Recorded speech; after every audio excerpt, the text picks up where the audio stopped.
We need to shatter a lie that's been living in your mind. If I were stronger, I wouldn't feel this way. This is a lie forged in spiritual warfare. The truth is, your weariness isn't a sign of weakness. It's proof that you've been carrying a burden others would have crumbled under. You have felt the storms, sensed the shifts, and stood firm in battles no one acknowledged. Look at the giants of history. Look at the biblical heroes, prophets who collapsed under their divine assignments, leaders who cried out in despair. Their fatigue wasn't a flaw, it was evidence of their immense calling, and so is yours. Your exhaustion isn't a disqualification. It's the price of carrying a gift. It's the proof that you've been standing in the fire, lifting burdens for others, and still finding a way to show up. You've been smiling, speaking life, and carrying others, all while bleeding silently behind the scenes. This is what it means to be trusted.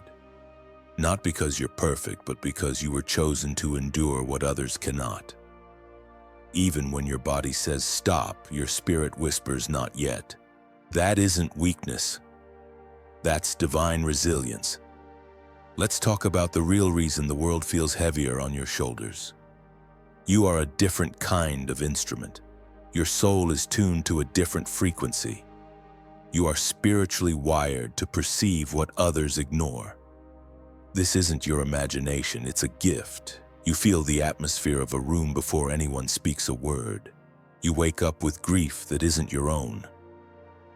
You pick up on spiritual tension others sleep through.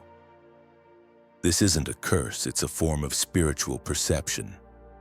It's why your rest alone doesn't restore you, because you absorb the emotional debris others deflect. The enemy wants you to believe this sensitivity makes you fragile. But in the language of the soul, your discernment makes you dangerous. Hell targets you because if you ever fully embrace the authority of your awareness, you would shift entire atmospheres just by walking into a room. So don't apologize for your need for solitude. Don't call your depth a dysfunction. The truth is, you were never meant to operate like the crowd. You were built differently, to feel differently, because your calling demands it. We must now confront the darkest part of this journey. The silent, terrifying thought that whispers, "What if I just disappeared?" Not because you want to die, but because continuing feels impossible. You don't want attention, you want relief. You want peace, not just silence, but the total absence of weight. You've reached the point where even breathing feels like a conscious act of labor. But there is a flicker inside you, a tiny ember you haven't extinguished.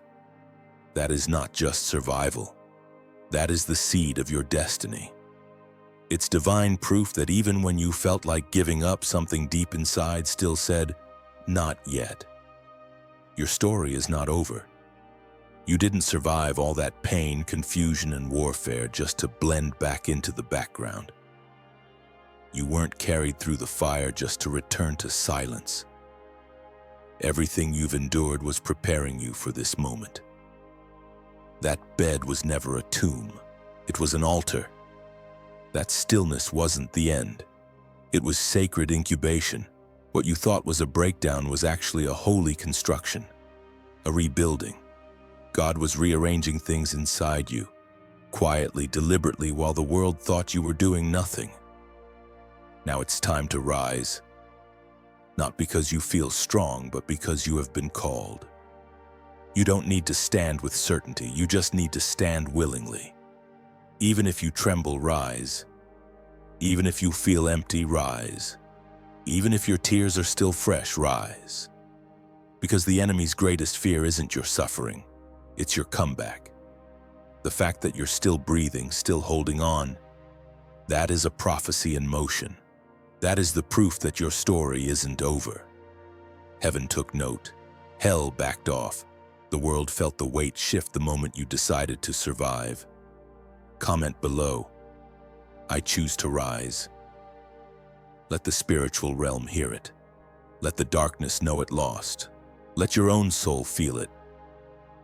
This isn't just a video, it's a turning point. It's a resurrection moment. The next time your feet touch the ground, the earth will remember that a warrior just stood up. And when you rise, whether in silence or in fire, you rise with an authority you have earned. Now everything shifts.